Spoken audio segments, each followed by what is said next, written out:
All right. So you sent me a My First Million podcast episode.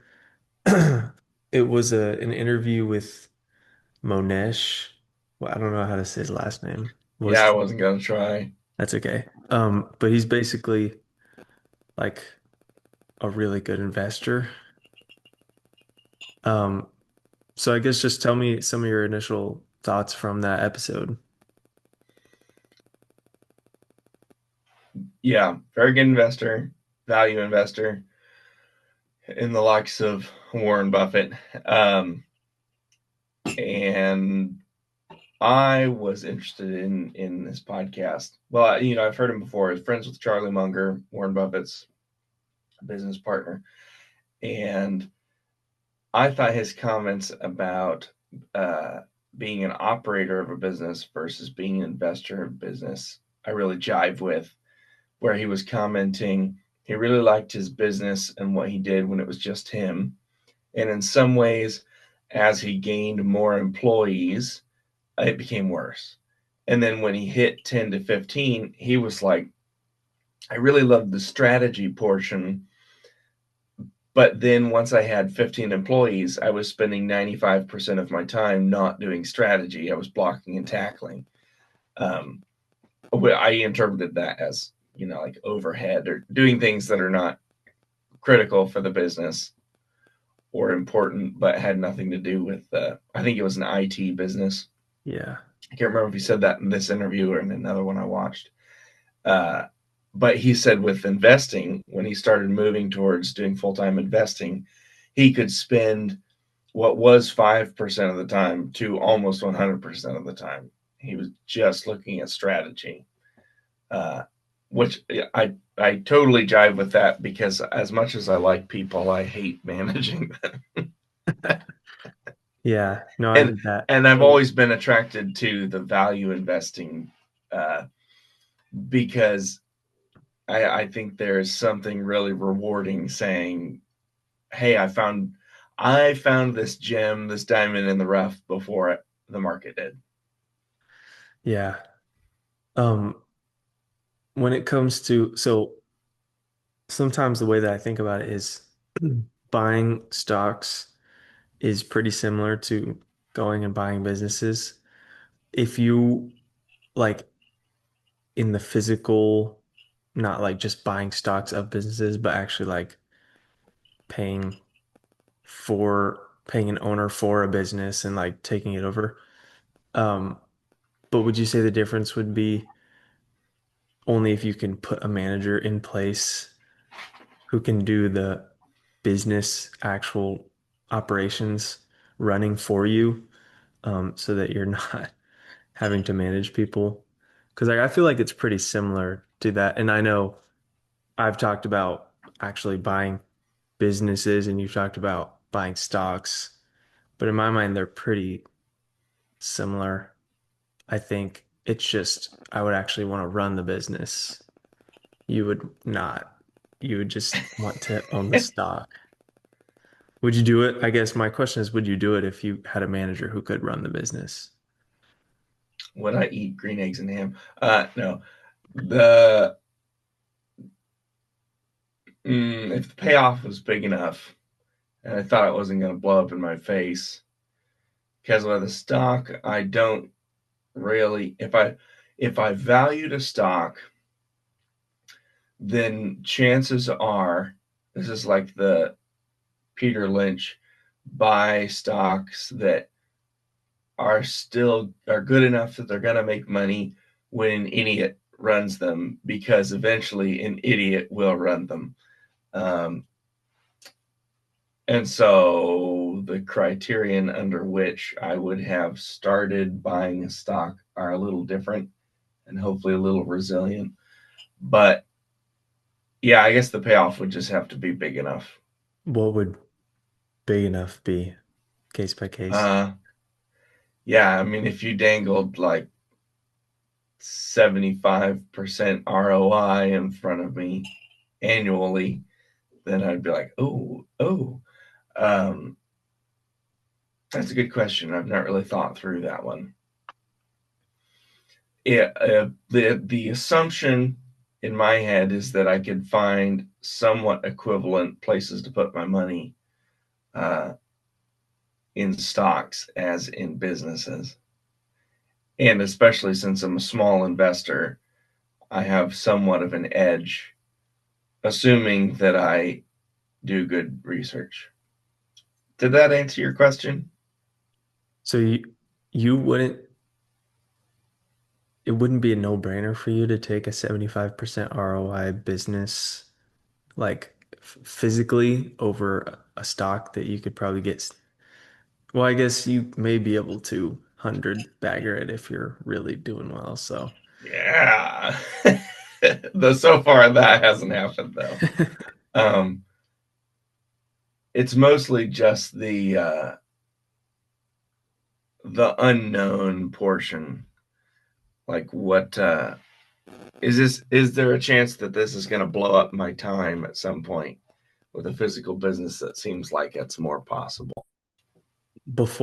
so this kind of connects to what I'm going to say next, but it was interesting that, and I think I sent this to you at one point, but where Monesh said that the best investors are the entrepreneurs who are never sold, which Mm-hmm.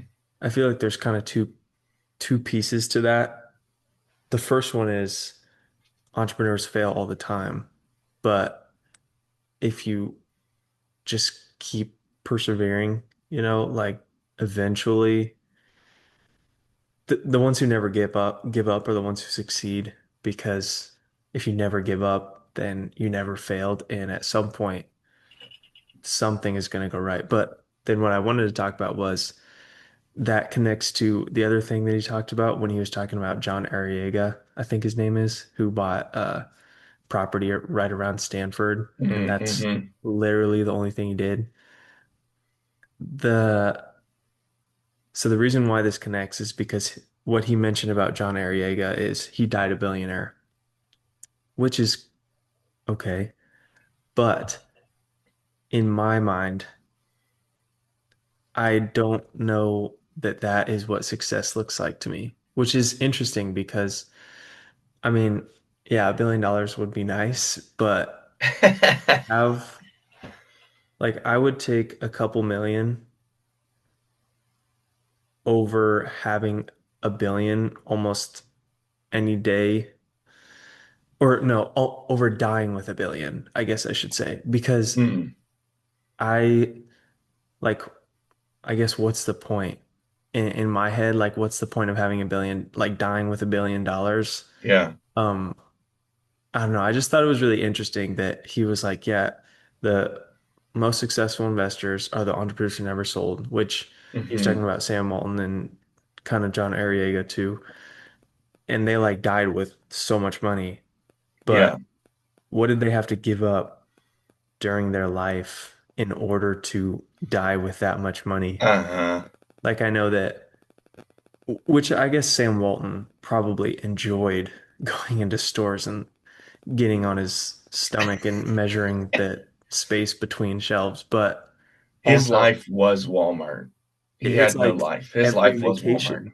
Like he would Yeah. just go into retailers and start looking at, and I'm like, the reason I get into or I want to get into business is not so that I can die with $1 billion, it's so that I can live life not focused on work 24/7, hopefully sooner than most people. Mm-hmm. So I don't know, what are your thoughts on that whole idea of dying with $1 billion and like that's success, I guess. Yeah. Have you thought about reframing success as a progressive, uh, Oh a shoot. daily I task? gotta get up Well, real quick so that I can, oh, there we go. um, what comes to mind to me is like you don't get $1 billion unless you enjoy the task. Kind of like Monesh was talking about. Um, maybe it was in that interview, maybe it was in another, but uh, I'm doing what I enjoy. I'm doing the thing that I would do if I didn't have money, because like you can work your butt off and get to 1 million or 2 million, although rare. But getting to $1 billion seems like it's impossible unless you've just blown past, oh, I made enough money and I actually just enjoy doing this thing. And I enjoy doing it really well, or doing a lot of it. And so it almost, I don't know, it almost seems like a improper meter of success to say like $1 billion is success, because uh, you've gone past success. Like, you're now just doing it because you like it. Warren Buffett at the 2025 shareholder meeting mentioned, oh, who's the dude that writes insurance? Him, Greg Abel, and the guy who writes insurance for Berkshire Hathaway. He was like, none of us need money. All three of us are well off. We don't need this job, but we're here because we enjoy doing this stuff. Like, we've gotten to this level and we stay at this level, and we're likely to stay here for a long time because it's just what we enjoy doing. I think for the average person, a better means of defining success is by picking something that is progressive, that you do every day. Like, my success in trading, we've talked about this previously, is the fact that I do it every day. I have a successful trading day when I trade that day, not if I win. Now, I do define not being successful if I have a bad strategy. Like, if I lose money every day, yeah, that's a failure. But in a world where I have a statistical probability of winning, it doesn't matter if I won that day. It matters that I made the trade. So that kind of brings up a question for me of we've talked about before, like you said, I don't I don't want to do what I love for work because then I'm going to start hating it. So Yeah. how how do people balance that then? Like, how do they just love the things that make the most money, or how do they balance something Mm, doing what they love but then not doing it so much that they end up just absolutely hating it? yeah. I I That's probably less true in their situation, because where I am currently at, I still have to work to get paid. So it's like the obligation to do the thing. What's the comment? Like, obligation is poison or something like that. Um, That's so true. but like, I I would have to show up to do what I love every day, to eat or whatever. Um, so if I took one of my hobbies and made it my full-time job, I suspect it would eventually be terrible. But also, I lose interest in things. So, maybe I do it for 5 years and then I lose interest in it. I'm not I'm not really interested in doing a hobby 40 hours a week or more every week. Now, maybe since they've self-selected to be there and self-selected to be investors, they're really just thinking about it as a hobby because they don't actually need to be there. I don't know, but that's a great question. It's also somewhat hypothetical because I've never run into the issue. But I will say that I have experience where you spend enough time in a hobby that it no longer brings you the per unit satisfaction that it once did. So do you think that s someone who's trying to make it in business can't be mega successful more than just like the daily success doing something they don't like? Don't like or hate might be different. Well, yeah, I think Um, hate, yeah, if you hate it, then it's kind of hard to be successful because you're dreading every I single mean, like, day. there's jobs that you begrudgingly go to, not that you hate them, but you would not have chosen to do them. Hmm. Um, and in some ways, I think that's what the golden handcuffs describe: people who are getting paid too much to go do something that they really want to do. Now, let's see, how did you formulate that question? I Is it don't know. possible?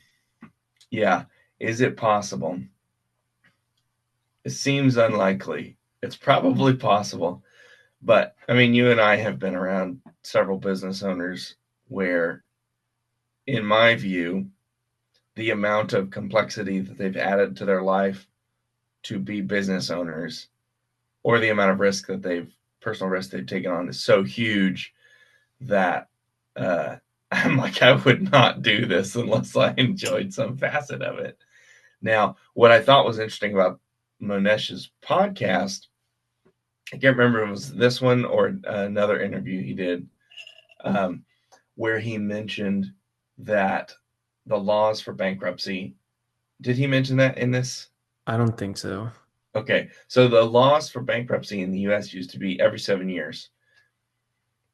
You could declare bankruptcy every 7 years. It basically wiped out everything. Oh. And he said that he was working as an engineer, and he had I think he said 9 month period where he was like, I'm just going to work hard enough to not get fired and no harder. And during that 9 month period, I'm going to grow my IT business. And at the end of that 9 month period, I'm going to try to make the transition if there's enough revenue there, which ended up working. And he said he went into his boss and resigned. And he was like, fortunately, they said, when your business fails, which is statistically accurate, um, you can come back. We'll offer you a better position and better pay.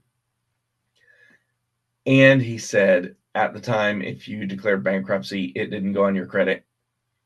And you could go get credit cards immediately. You could go get loans immediately after you declared bankruptcy. You just couldn't do it for another 7 years. So if you put yourself in a bad spot again, you were riding that thing for another 6 years or whatever. Well, but what's the consequence in that? Like, you just have extra debt and then you declare bankruptcy? Like, You you can have just, no cash flow because your creditors are taking it all for 6 years. yeah, But but also you don't have any cash flow in the first place if you're going into that much if debt, you're going in the, yeah, but yeah. whatever. Um, I mean, I guess you could just not pay them, but in theory, they could enforce collection. Uh, but he said so the environment was such that the downside is I lose everything and start from zero. But starting from zero was I go back to my old job and get paid more. So he was like the downside to starting my own business and taking a chance was basically zero. I think he Honestly, said that's he had kind of how I feel. $30,000 in his retirement, but he was like, I can make that back. You said 30K in his retirement. Yeah, 30K. That's so weird because that's basically what I have. And then also I feel the same way like starting a business, I can just go find another job if it doesn't work out. Mm-hmm. But if it does, the ceiling is much higher. Like the floor of Right. where I Yeah. what I can do is still just where I was at. Like the floor doesn't go Mm-hmm. down, but the ceiling goes way up. So Yeah. I think that's kind of part of the reason, one of the reasons that went into my decision making, if that makes sense. Mm-hmm. So Right. sorry, But those at some point, if you're going to be an angel investor, you're going to have to learn to value stocks or the equivalent on paper.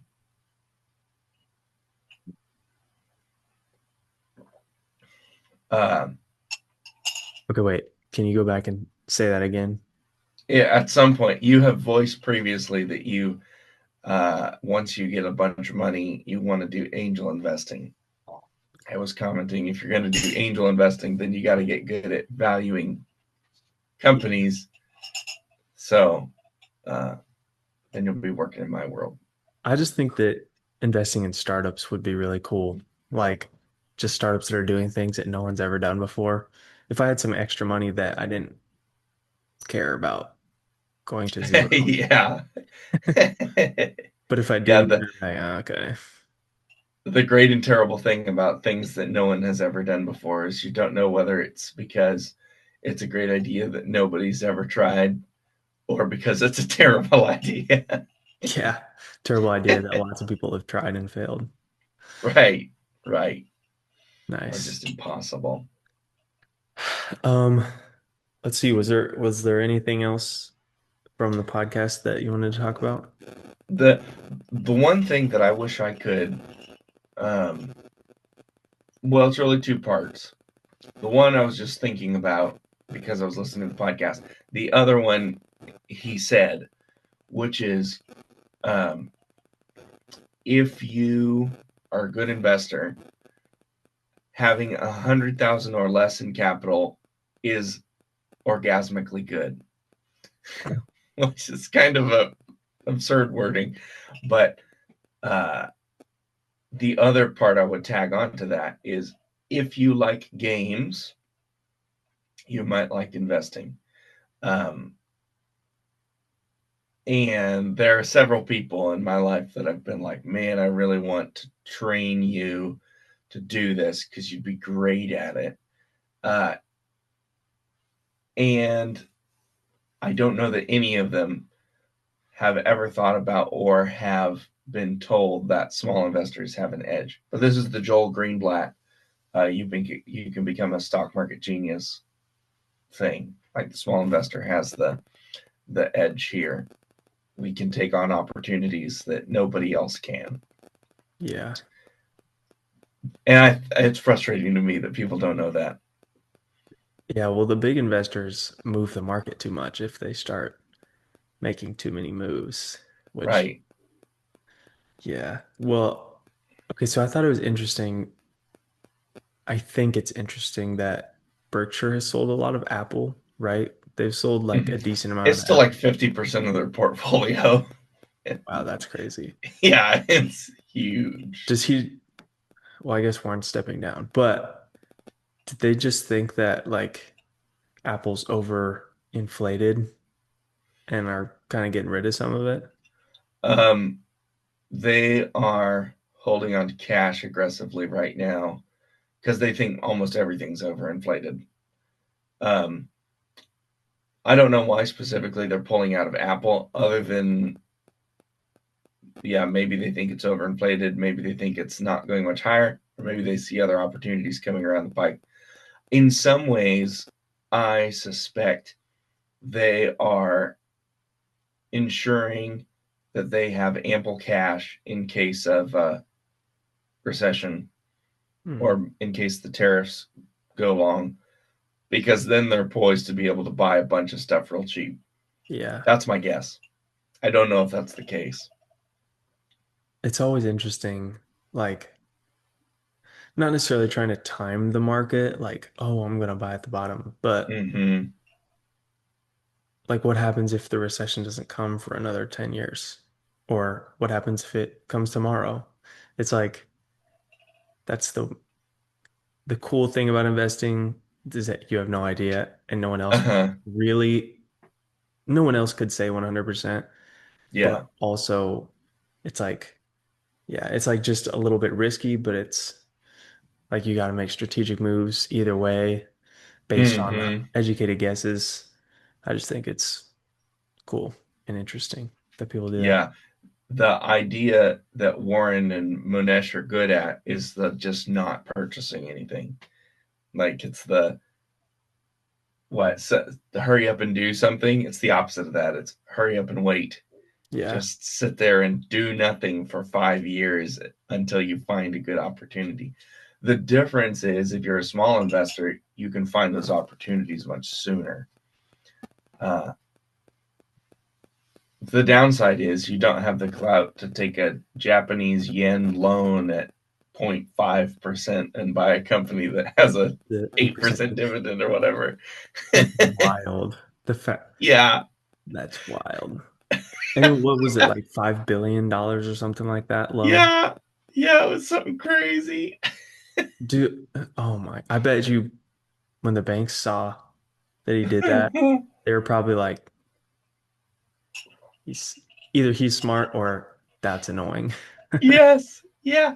I it is fascinating to me that the opportunities are there if you just read about them, but people don't do that.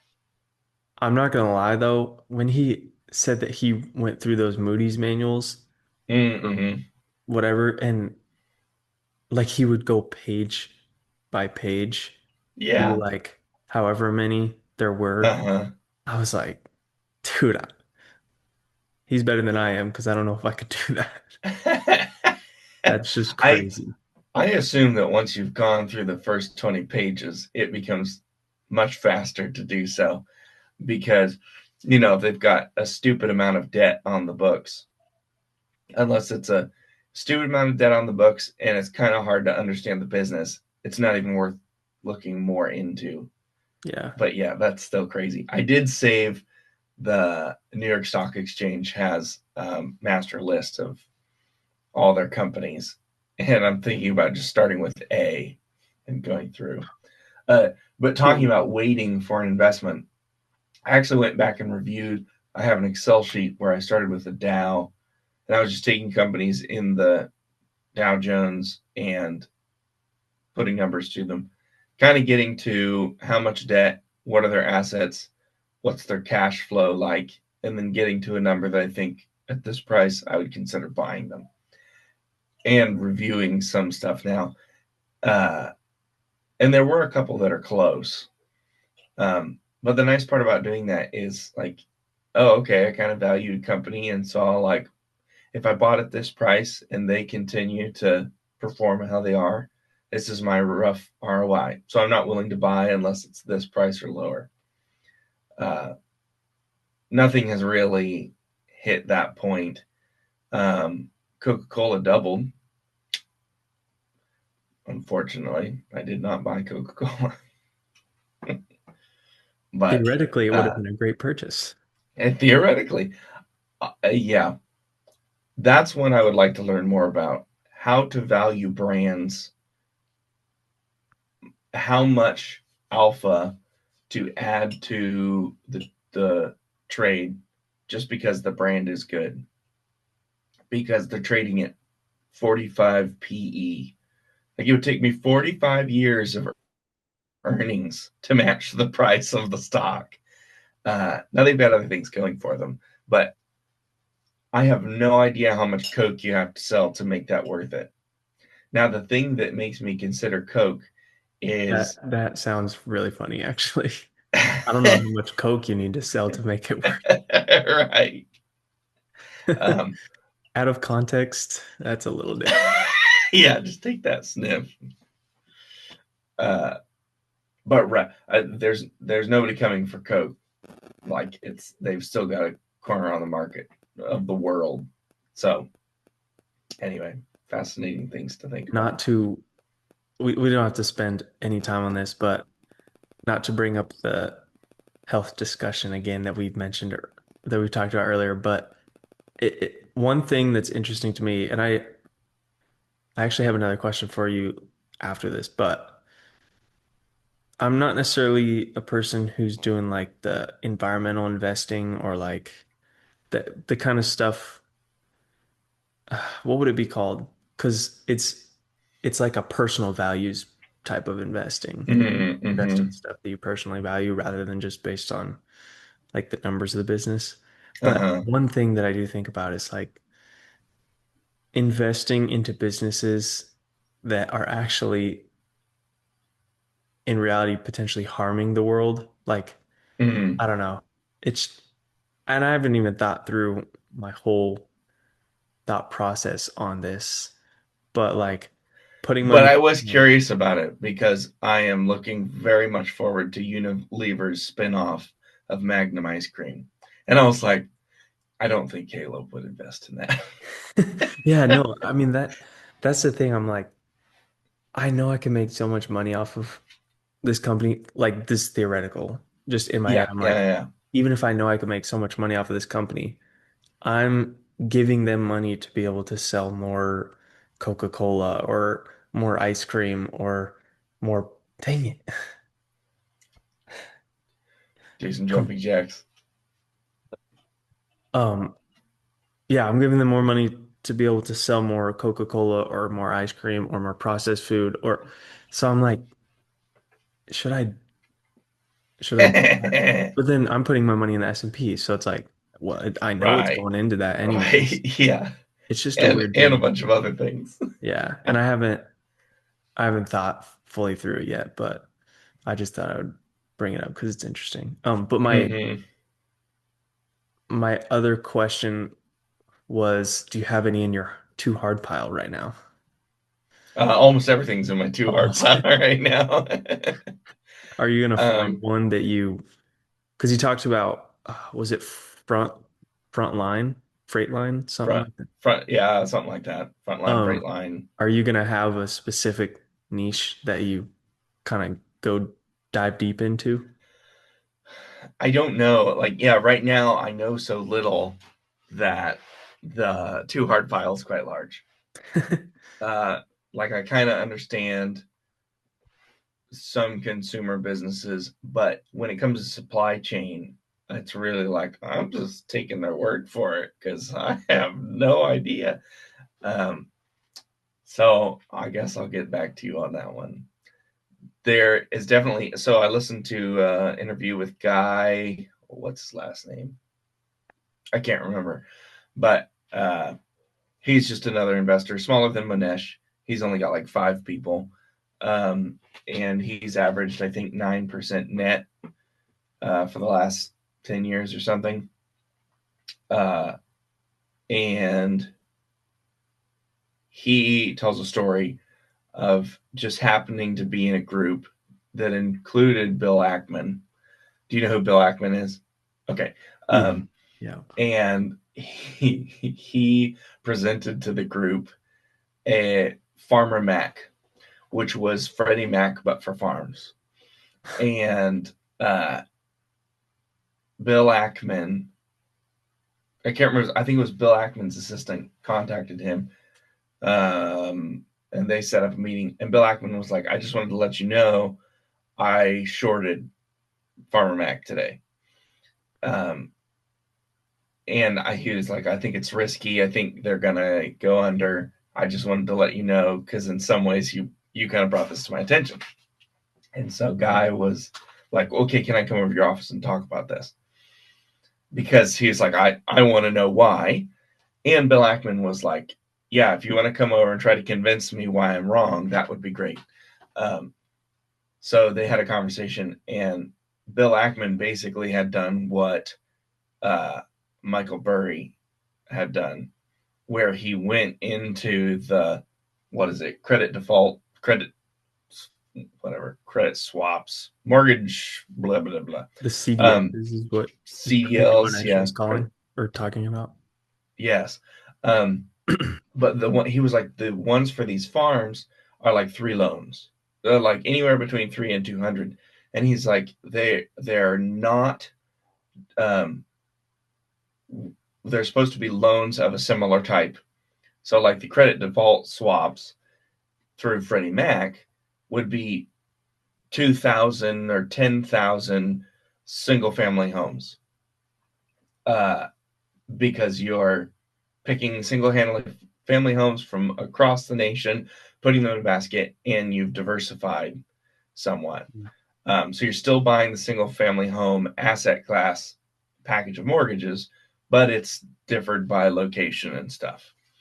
Well, he was like, these Farmer Mac ones are tiny. They don't have enough to diversify. There's basically no difference between what they're doing and a small business loan. Like, oh, good, you took 3 large small businesses and put them into one loan package, and then said it was a credit default swap, or I can't remember the what the CDL terminology stands for.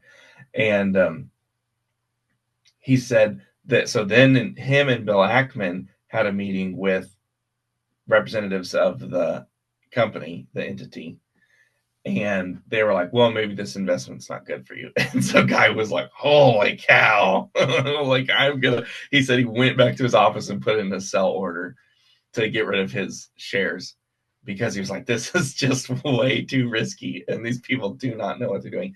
But his point was, I thought I had done adequate research. I thought I did a good job. Bill Ackman took it a step further and realized, no, this is totally faulty.